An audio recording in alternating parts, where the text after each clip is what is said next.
Welcome to the History Nerds United podcast. I'm your head nerd, Brendan. Today, author David Grann, yes, the David Grann, whose all of his books are either movies or about to be movies, and his newest book, The Wager, it's so freaking good. You're going to hear all about it. David is just a cool guy, had a great conversation, super humble, even though he's a freaking huge deal. I think I sold it enough, so let me shut up and let's talk to David. And here we are with author David Grann, new book, The Wager, A Tale of Shipwreck, Mutiny, and Murder. David, thank you so much for coming on. Oh, it's my pleasure. Thank you for having me on the show. Listen, I got to say it. You're a big deal. Now, when I say that, I know a lot of people are thinking, oh, that means money and movies based on his book. But here's what I mean when I say big deal. Whatever you write, people are going to read. If somebody told me, hey, David Grann's new book is on the history of dentistry, I'd say, just pre-order it for me. You don't even need to tell me what it's about. For an author, is that just gratifying because you know, like, people are really into what you write? Or is there a pressure to it, too, because you've now set a standard that you kind of got to keep up with, right? You know, I think as a writer, I think whatever you do, if you're a perfectionist or an obsessive, you always feel pressure. I don't think that ever goes away. Every time I begin a project, I think, this is going to be my Waterloo. This is going to be my Wager Island Shipwreck.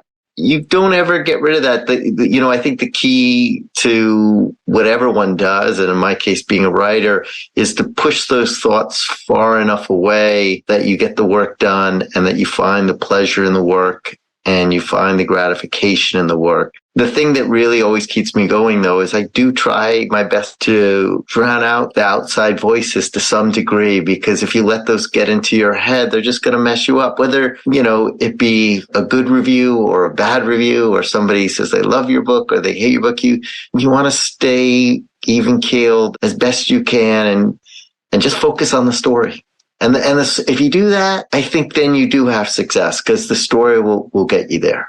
Now, I really want to nerd out on the story of The Wager, but I do have another question, because your books are just becoming movies. We can go through the list of them, but one of the ones that I love the book, and I actually love the movie too, even as a history nerd, was what they did with the Lost City of Z. And one of the things I noticed is they really kept to the history. Like, your book and the movie really align very well. And that's not always the case with Hollywood. For you, as like you're saying, you're a perfectionist. You want to make sure that book is good. When a book becomes a movie, are you the type of person like, I hope they don't mess with it too much? Or do you look at it as Hollywood's its own thing? They got to do what they got to do, and I gotta let this baby go.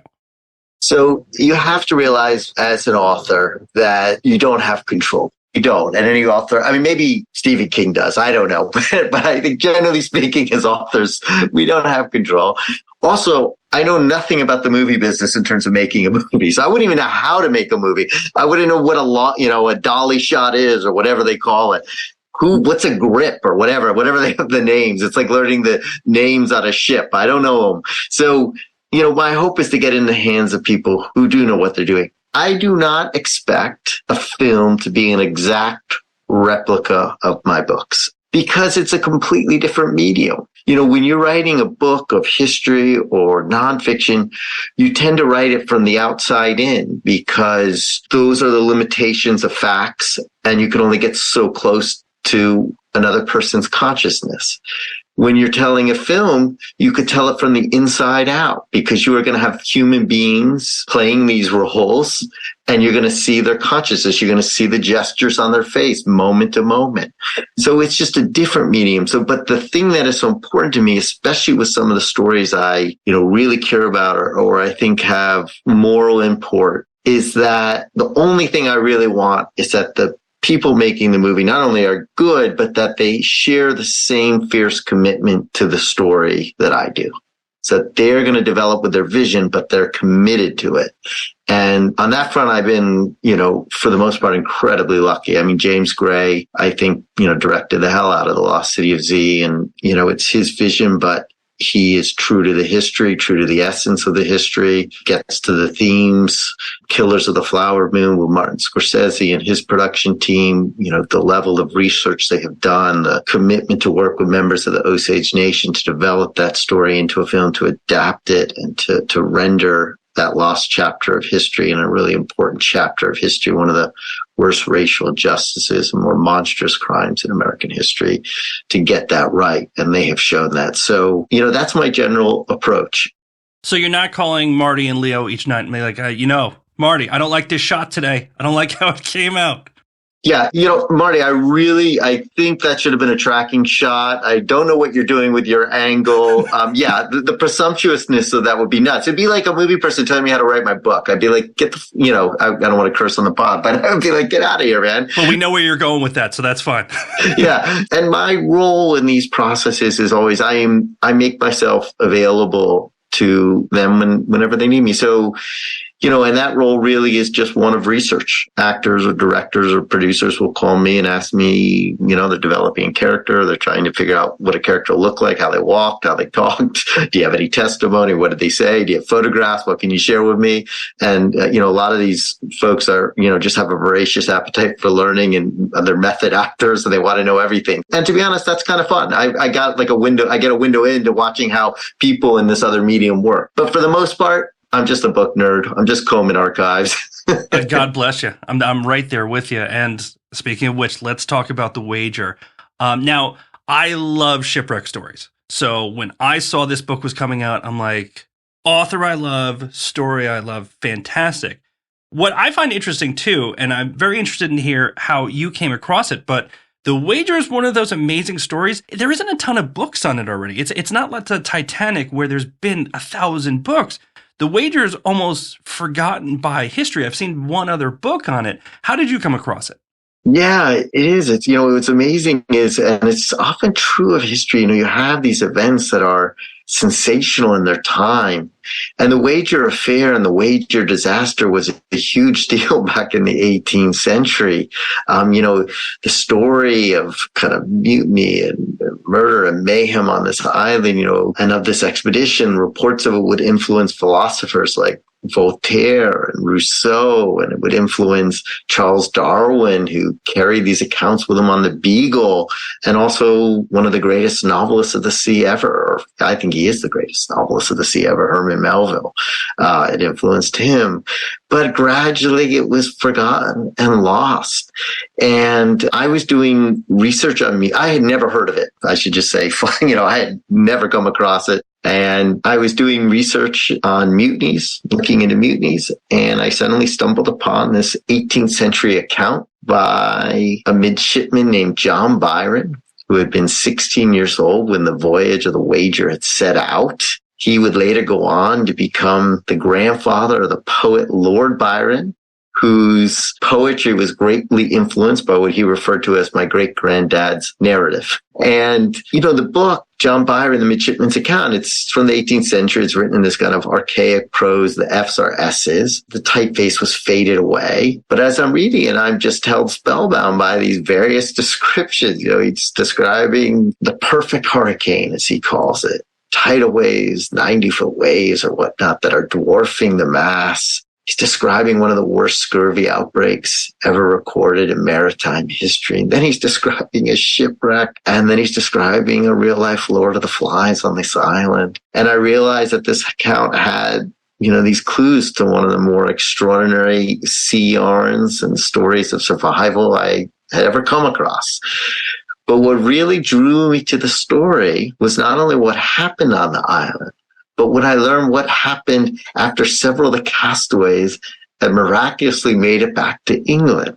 There they are summoned to face a court-martial for their alleged crimes. And after everything they've been through, starvation, you name it, all these things, they could suddenly be hanged. And so, hoping to spare their lives and sway public opinion in the Admiralty, they release their stories. They publish their accounts, they give testimony, and it unleashes another kind of war. First, they had waged a war against all the elements, and now they have to wage a war over the truth. And there's misinformation and disinformation, and even allegations of 18th century allegations of a kind of fake news of the day. And there's also a war over who would get to tell the history and efforts by those to cover up the scandalous past.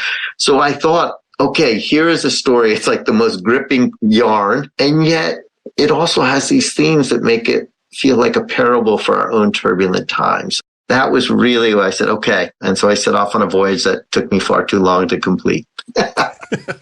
Well, there's a lot of characters, and, we can only touch on a couple of them, but I mean, John Byron has to be a dream for you as a writer because, as we talked about, right, if you're a nerd about shipwreck and stuff like this, very often you got the captain overcomes the mutiny and he writes the story.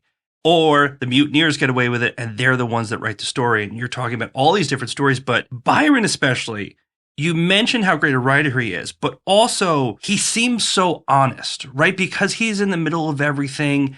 He doesn't come off great. He comes off kind of naive at times. But there's this maturity to him, even when he was in this younger place, of in being in a very gray area and trying to kind of figure it out. That's got to be an awesome window for an author to have that point of view to kind of pull from, right?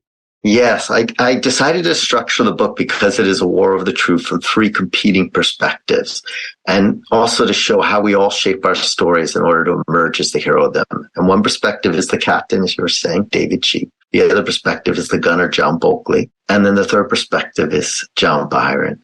And John Byron is in many ways our ears and eyes, the readers and even the author's ears and eyes into this very bewildering world. Because, he was just a child by our standards, 16 when he set sails. He had read a lot of these adventure tales. So he, as you say, is naive. He's kind of filled with these romantic notions, the mystique of a life at sea. And this book meditates on how we shape our stories, but also how stories shape us. So Byron is in many ways shaped by the stories he read. So he sets out on this voyage hoping to live his own romance of the sea. And then, of course, everything goes wrong. And he must come of age amid the horrors not only unleashed from the elements, but also from his own shipmates. So yes, he really was a perfect vehicle. And I think the classic moment where you get to see this is when they're on the island and the company has fractured into these warring camps. They're sending diplomats back and forth and they're becoming armed and they're getting ready to all kill each other. And Byron is just looking at this and looking at humanity. And he says, what? And he has to try, they're all pulling. You have to kind of choose your side, right? You have to pick your allegiance. Who are you with? And instead, he's like, you know what? I'm going to go build a little hut to the side of the encampment and live alone. You're just like, yes. But you can see that struggle going on within him too, because he ultimately has to choose. And there's, your loyalty to your captain, and the captain is invoking these principles of duty and honor and patriotism, but he's also a fairly unstable figure who's unyielding and stubborn and deeply flawed. And then on the other side, you have the mutineers or the leaders of the competing faction invoking terms, quite literally populist terms like life and liberty and like, let's get the hell out of here and save our own lives. And yet to go with them would be a breach of duty. And so you get to see that tension just play out all in this young boy. What I find very interesting, and a lot of people, if you don't read maritime history, wouldn't necessarily know this. And it's amazing that people were on the water for so long, but kind of never dealt with this loophole. If you shipwreck, it becomes questionable whether or not the captain's still in charge, because now you're off the boat. Yes. The boat's gone, yes. Which means very often the captain's like, I'm still in charge, I'm the captain. And a lot of these mutinies start with, you're a captain of a boat. There's no boat anymore. And that kind of just leads to everything from here, right? Because they're Wager Island.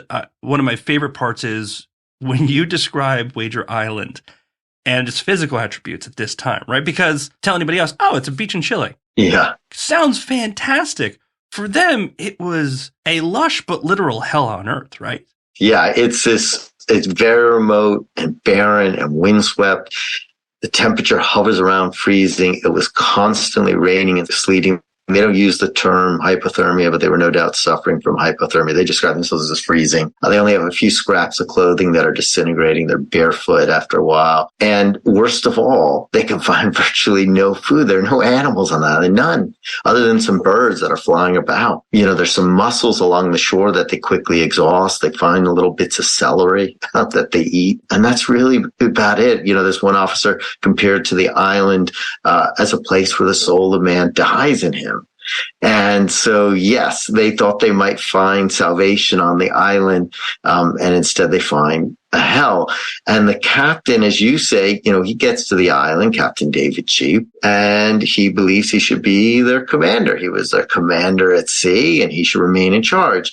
And he thinks the only way they will survive is to maintain that cohesion that existed on the ship. And he attempts to kind of set up an imperial outpost and to govern the men by the same rules and regimen that existed on the ship. But then there are others on the island, including John Bulkley, the gunner, who's the third perspective in the book, who is saying, we're in a state of nature right now. The old rules can't apply. They're not going to save us. We need to come up with our own rules. And so, yes, it creates this tension. What is amazing is even when they are starving, they are having these philosophical debates about what is the nature of leadership and authority and loyalty and duty. Should a captain remain commander because that was his title? Or could somebody like John Bulkley, who could never be a commander of a ship because he did not in those days come from the aristocracy, could he, in this democracy of suffering, suddenly emerge and become a commander? It's this perfect storm. And again, if this just came out as a movie, people would be like, this is absolutely ridiculous. Because it's one of the few times where you see a shipwreck and a mutiny where I walked away from it saying, I kind of got everyone's point here. I understood where Cheap was coming from, and I understand where Bulkley's coming from. And they both did a lot of wrong things too, and you get into that. But it's one of the few times with the mutineers where I said to myself, number one, they try. They really try to figure something out with Cheap. And they're very strong-willed. He's very strong-willed. And his biggest weakness is he just seems to not be able to work with people, right? Like that's kind of where the big divide comes from, is he's like, I'm the captain, period, done, shut up, do what I say. In another situation, he might have completely succeeded, even on a ship, even maybe in a naval battle.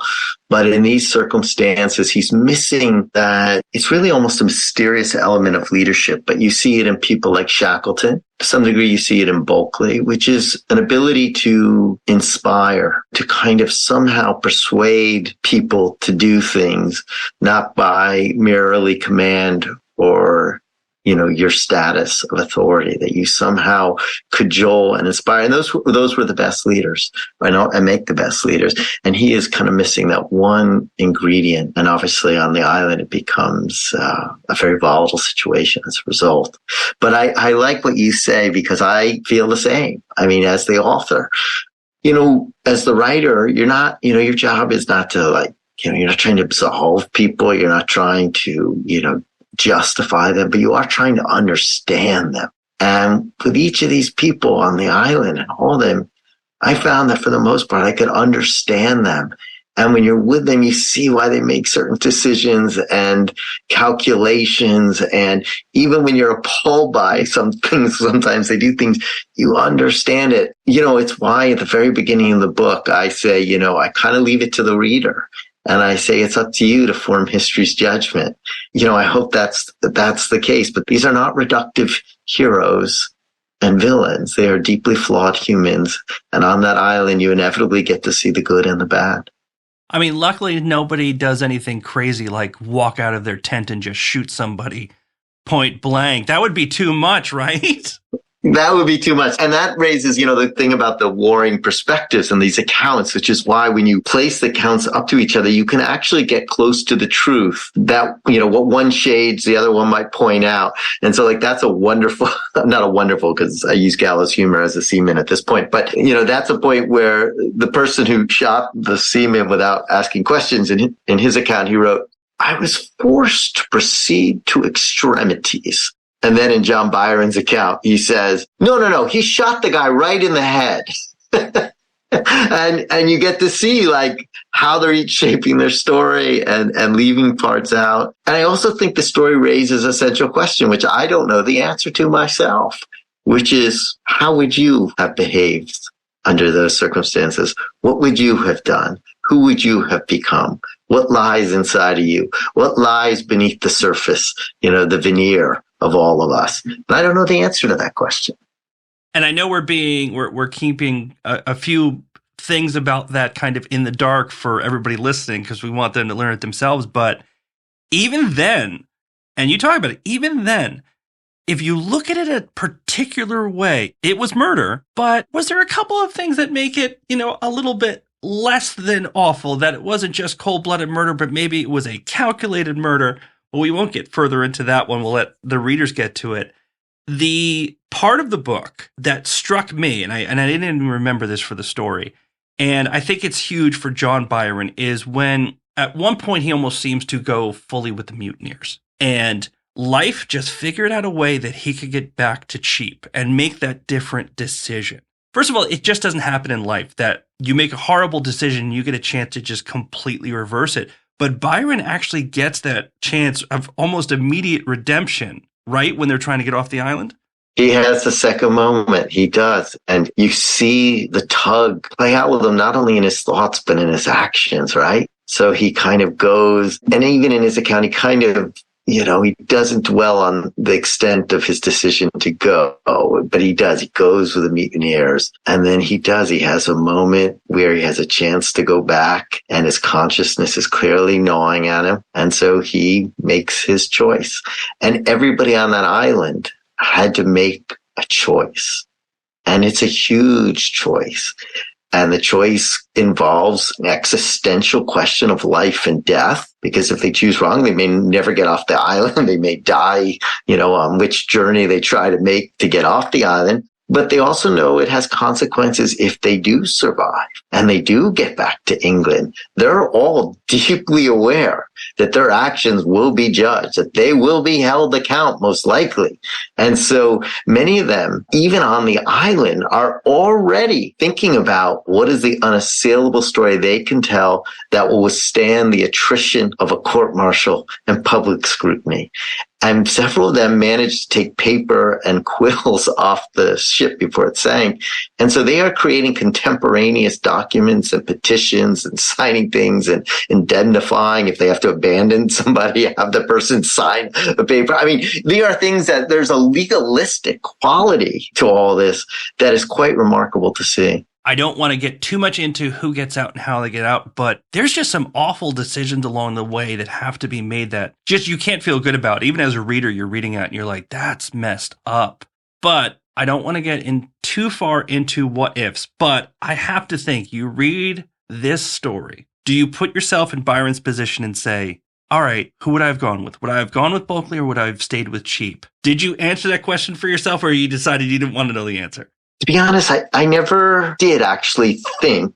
Well, I would have died before they even got to the island. Let's be totally honest. I mean, we didn't even get into what they went through before they got to the island. They got to get around Cape Horn. They're in a typhoon. The ships are being bandied about. Then they have scurvy. Their hair is falling out. Their teeth is falling out. They're going raving mad. They don't even know how to navigate because you can't do your longitude at that time. So they're sailing blind because, you didn't have clocks, so you didn't know your longitude. Then they shipwreck.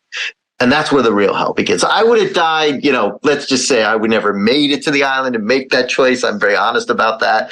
But, when I write, I was writing so deeply and, intimately isn't quite the word, but so closely from each of their perspectives. So when I was with each person, I would have done what they did because I understood what they were doing. And then when I was writing about the next person and they were doing it, I would say, oh no, I'm with that person. Because you're trying as an author as much as possible, because I was rendering each of their perspective to really understand their perspective. So you're being kind of thrown about. I mean, you really are. Yeah. So what would you have done? What would you have done? So I'm going to defend my answer. I think I would have gone with Bulkley, and here's why. He honestly seemed like the better seaman, right? As far as you're trying to get out, you're trying to do one of those Captain Blight long trips and really bad stuff. And to me, he seemed more competent. And while Cheap wasn't incompetent, you could say he was volatile. Yes. And just personally, I'm like, let's go with the steady hand. But at the same time, I'm a former military person. I was in the Army because I read too many books like this. I would never go in the Navy. And I'd say there would be that strong pull saying that if I survive with Bulkley, I still may get hung when I get back home, if I make it back home.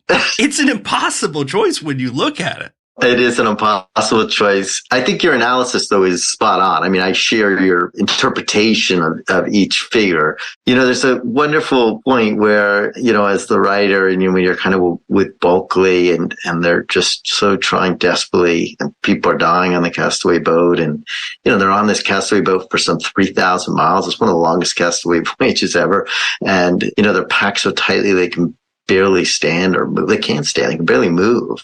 They have virtually no provisions, and they have to do all these things to try to survive. And Bulkley really was the most competent seaman, and he was an instinctive leader. But there's a question where you ask yourself is it a sin to want to live?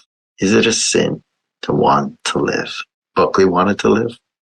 And it's a real question for me, too, is if Bulkley had a different captain, could he have talked reason to him? Was this the worst combination of, like you said, instinctual leader and the guy with the actual legitimate leadership, and them just being unable to get on the same page? Because you read the book, and we've talked about it. It wasn't just cheap. Everybody kind of had their foibles, then it just didn't link up, and what happens is everybody starts going all over the place. And that was the question that I was still left with at the end of it, was because Bulkley was never from that class, did that class system mean whoever he ended up on the island with, they were going to do their own thing? Or was there a time, if you had somebody like a Shackleton who could listen, would it have ended up differently? Yeah. But that's, what if? Well, I think, there was a confluence of circumstances. Each little circumstance adds up to create kind of this explosive situation there. Each piece, so if you kind of remove one piece or this piece, maybe it would have been differently. But there are these confluence of events, circumstances, people that ultimately it's like you're building a bomb that's going to blow. Interestingly enough, about the British Navy back then was, these ships were these floating civilizations, and you had people from all walks of life. You had boys who were as young as 6 years old. On the Wager, the cook was in his 80s. He was in his 80s, which is just unbelievable.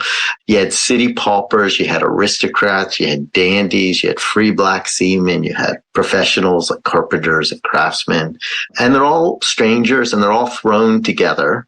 And the British Navy at that time had a pretty strong record of being able to kind of take all these fractious individuals and combine them into what Vice Admiral Nelson called a band of brothers. But on this expedition, it was particularly challenging. It was particularly true on the Wager because many of these seamen, the Navy had been short of men. And so many of these seamen had been pressed. They had gone unwillingly on this expedition. Many of them were even sick before they set sail.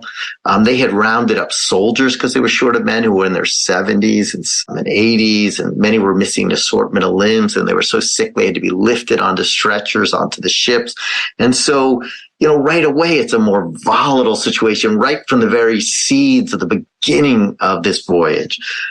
But then to your question is, could a different leader have navigated this differently? And I think the answer probably is yes, because we see that in a figure who was actually the leader of the expedition, a man named George Anson, who was the Commodore.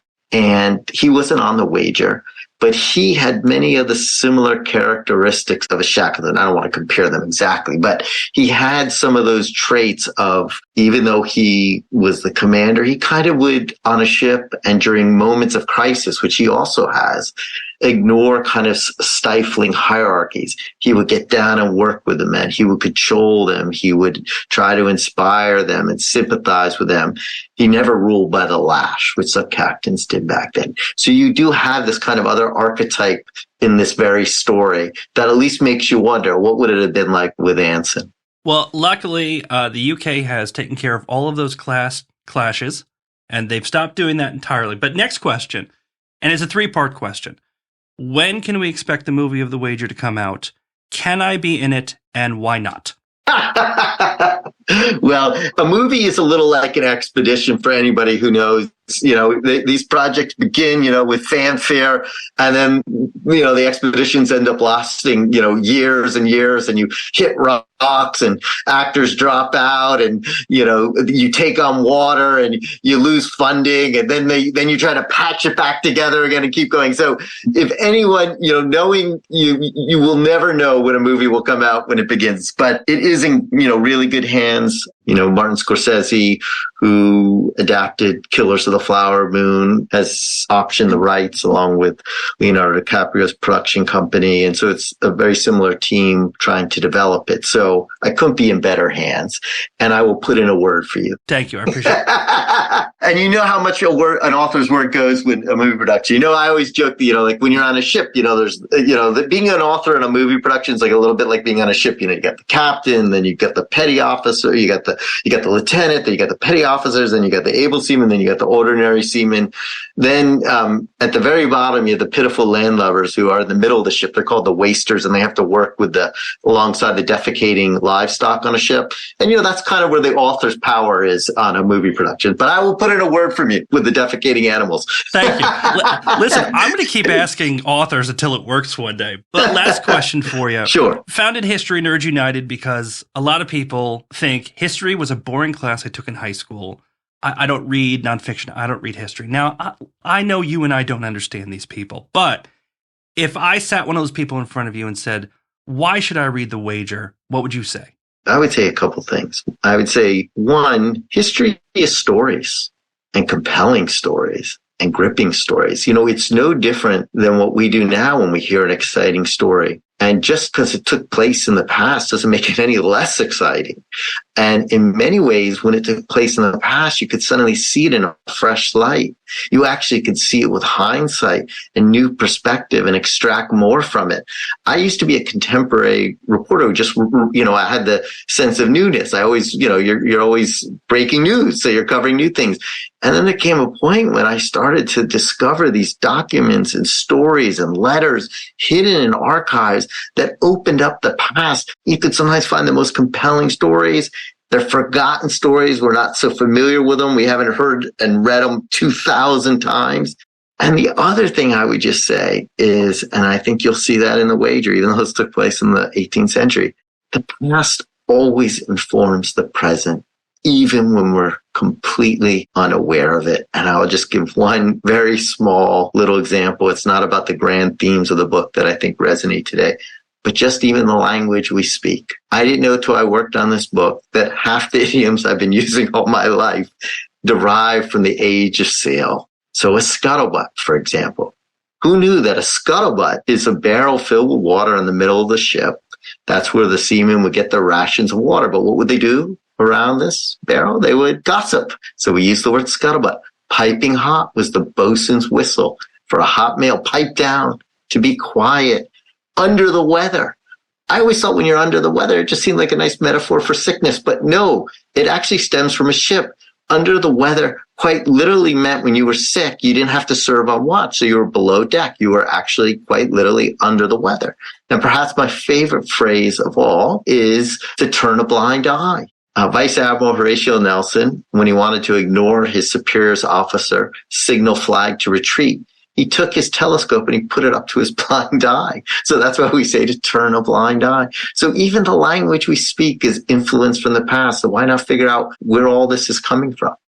Well, David, it's absolutely fantastic. Everyone should read the book. Thank you so much for coming on the podcast. Thank you, man. I really appreciate it.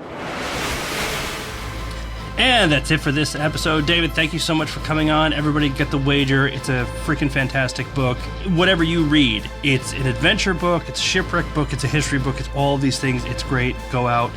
In the meantime, hit us up. Twitter, Instagram, Facebook. Head to the blog, leave us comments, leave us messages, and listen to all the podcast episodes you can. Leave comments, rate the podcast 5 stars, please. Every time you do that, it really, really helps us out. We appreciate you listening. Until next time, stay cool, nerds.